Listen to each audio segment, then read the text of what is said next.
పొగిడితే సంతోషపడాలి, తప్పేముంది అందులో?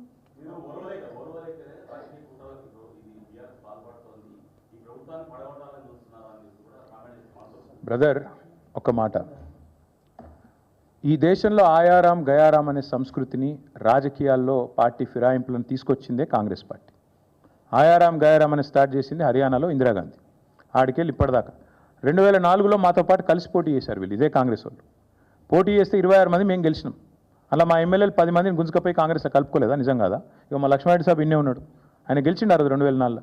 మాతో పాటు 26 మంది గెలిస్తే అసలు పార్టీ ఫిరాయింపుల సంస్కృతికి తెలంగాణలో బీజం వేసింది ఎవడండి? కాంగ్రెస్ వాడు కాదా? వాళ్ళు తీసుకున్నదే వాళ్ళు. మరి ఇప్పుడు నీవు నేర్పిన విద్య నీరజాక్ష అన్నట్టు మొన్న కూడా మళ్ళీ 10 మందిని తీసుకున్నారు కదా. ఇప్పుడు పాపం వాళ్ళు ఎక్కడున్నారో వాళ్ళకి ఎదులో త్రిశంకు స్వర్గంలో. కడియం శ్రీయర్ నడితే ఏ పార్టీలు ఉన్నాయంటే నాకేం తెలుసు అంటుండు.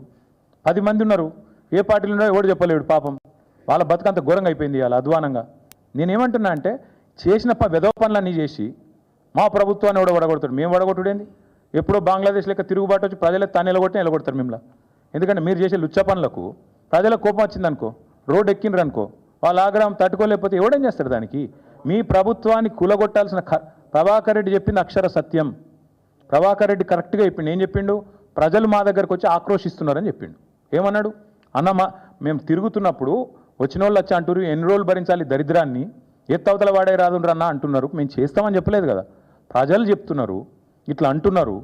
కొంతమంది అయితే మేము పైసలు కూడా చందాలు వేసుకొని ఇస్తాం రాబోయ్, వీళ్ళు కులగొట్టురు లొల్లిందని అంటున్నారు అని కూడా చెప్పిండు. ఎస్, మాతో కూడా అంటున్నారు, కానీ మేము కులగొడతామని చెప్తలేం.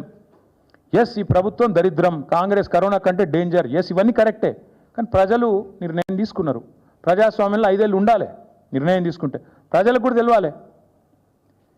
You can make choices, but you are not free from the consequences of your choices. నేను ఎందుకు చెప్తున్నా అంటే ఒక నిర్ణయం ప్రజలు తీసుకున్న తర్వాత కాంగ్రెస్ అధికారంలో ఉంది. నేనైతే మనస్ఫూర్తిగా కోరుకుంటున్నా కాంగ్రెస్ 5 ఏళ్ళు ఉండాలి, రేవంత్ రెడ్డే ఉండాలి 5 ఏళ్ళు. ఎందుకంటే మళ్ళీ 20 ఏళ్ళ తర్వాత ఎవడు కాంగ్రెస్ కోటేయడు. ఇది నా వ్యక్తిగత అభిప్రాయం. కాబట్టి మాకు ఈ దిక్కుమాలిన ప్రభుత్వాన్ని కూలగొట్టే ఆలోచన కానీ ఎజెండా కానీ కర్మ కానీ మాకు లేదు. అవసరమైతే సందర్భం వస్తే ప్రజలే రోడెక్కుతారు, తొక్కి అవతల వాడేస్తారు. ఇంతకంటే పెద్ద పెద్ద నియంతలే కొట్టుకపోయినారు. Thank you.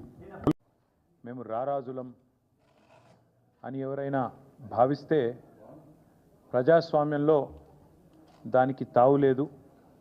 ఈ దేశంలో ఉండే 4 స్తంభాల్లో, ప్రజాస్వామ్యానికి మూల స్తంభాలైన 4 స్తంభాల్లో ఒకటైన న్యాయ వ్యవస్థ ఇంకా అన్నీ గమనిస్తూనే ఉన్నది, అన్నీ అవగాహన చేసుకుంటూనే ఉన్నది.